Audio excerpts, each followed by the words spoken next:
Welcome back.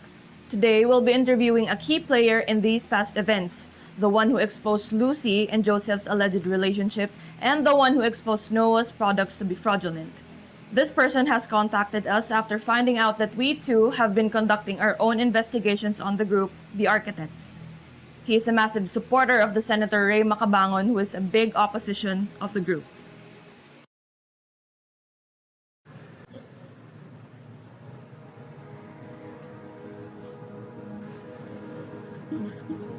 Magandang umaga po.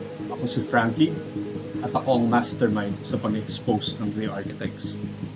So, why did you choose to expose the Architects? First of all, hindi lang sila basta grupo. Kulto. Kulto sila. Nakikita at naiintindihan mo ba mga ginagawa nila behind the scenes? Nagre-recruit sila ng mga tao. Nang-scam sila ng mga pera nila. Tapos, pinupuri nila na parang Diyos ang leader nila. So, bakit ko sila tina-target? Ito ang si Senator Ray Macabangon ay malaking critic nila. Obviously, ako rin against sa kanila. And may I ask, why do you support Senator Ray Macabangon? Well, Senator Ray Macabangon, marami siyang kabutihang ginagawa sa mga kapwa niya Pilipino. So, tumutulong siya para hulihin ang mga organisasyon na nang-i-scam ng mga tao. So, what are the things that you did to expose Joseph Pastor? Ayun, for example, yung si Lucy at si Joseph Pastor, yung relasyon nila, nakarating sa akin from my source na may scandal yung si Lucy.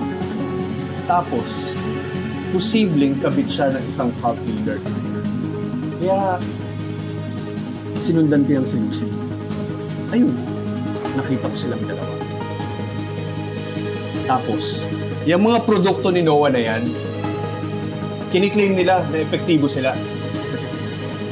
Ngayon, tinest ko, in-experiment ko, nalaman ko mismo na wala naman talagang effect ang mga produkto ni Noah. So, do you think you're making a difference in this fight? Of course! With Senator Ray as the leader of the helm, I'm sure matitake down din namin yung The Architects. Araw-araw akong nagpo-post ng mga expose videos, scandals, balita, issues, anything na related sa cult na yan. And how are you so sure that what you're posting is true?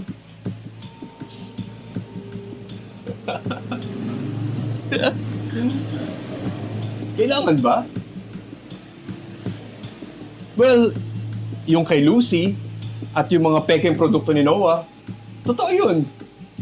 Pero yung mga nakakarating sa akin na sources, usually mga chismis, conspiracy theories, mga ganyan. Ang mahalaga, nalalaman ng mga tao kung gaano kakorap yung mga The Architects na yan. Hindi na importante kung reliable ba yung source ko or hindi. Sorry, may I ask, how is your relationship with your friends, family?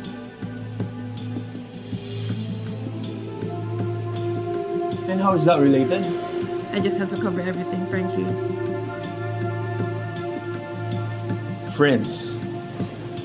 Kaibigan. Hindi ko kailangan ng kaibigan. Hindi naman nila naiintindihan kung bakit ako nagsusuporta kay Ray. At pamilya, may contact pa rin naman ako sa nanay ko. Nire-respeto niya ang mga opinion ko. Hindi tulad ng mga kamag-anak kong walang kwenta. Ang bobobo nila. And what about your father? My father. He's out of the picture. Sanggol pa lang ako, iniwan na kami ng tatay ko. Wala na siya sa buhay namin. So why will I even care?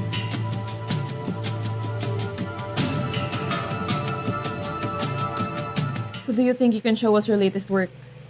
Sure. Pakita ko sa'yo. Hindi pa na-disclose in public ang pagkamatay ni Joseph Pastor. Pero ayon sa source ko, meron silang footage ng last moments niya. So, nag-announce ako magla-livestream ako ng video ni Joseph Pastor. Hinihintay ko lang yung source ko na i-send sa akin yung video file. Okay.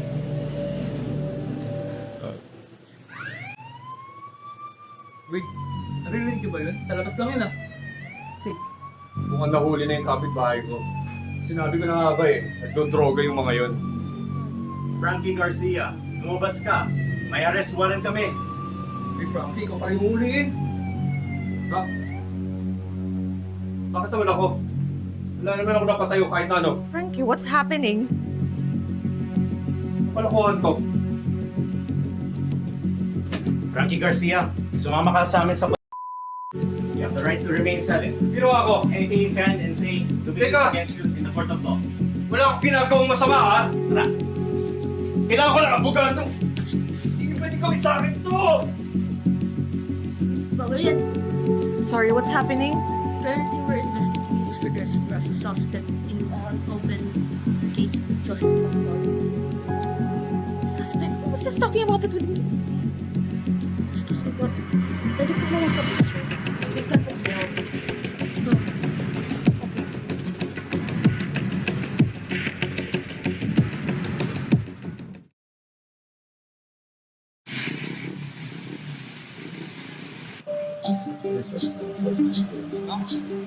Okay. Start rolling. Frankie, what happened? Are you okay? Pinakawalan na niya ako. Ipag-pusip daw yung case ko. Tapos winarningan ako about sa mga pinag-compose sa architects. Okay, so why are you a suspect for Joseph's death? Hindi ko alam. Na-misinterpret nila yung announcement ko sa So, akala nila ako yung nag-video sa pagkamatay ni Joseph. What happened to your video and your source? I'm sure nahuli na nila yung source ko. So, expect mo na rin na wala na yung footage. Hindi na natin makikita. So, what do you think of this whole situation? Well, papasalamat talaga ako kay Senator Rita Cabacoy. I'm sure, ginawa niya ng paraan ng pagkalaya ko. Tinawagan niyo yung chief. Kaya maaasahan at pagkakatiwalaan talaga yan si Senator Ray.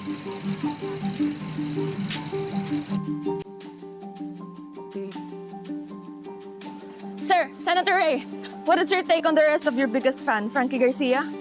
Ay, hindi ko kilala yun. I don't know him.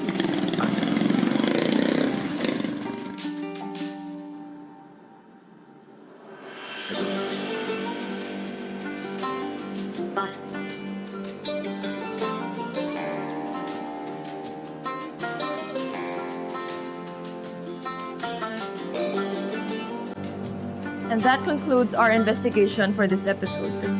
Frankie played a major role in bringing the architect's scandals to light. But by blending truth with lies, he's landed himself in legal trouble. Will he learn the consequences of spreading false information online or continue pushing a narrative for a politician who doesn't even know he exists? Only time will tell. Tune in next episode as we finally conclude this investigation and uncover the truth behind the architects and the mysterious death of their leader, Joseph Pastor. This has been Perla. Stay safe, everyone.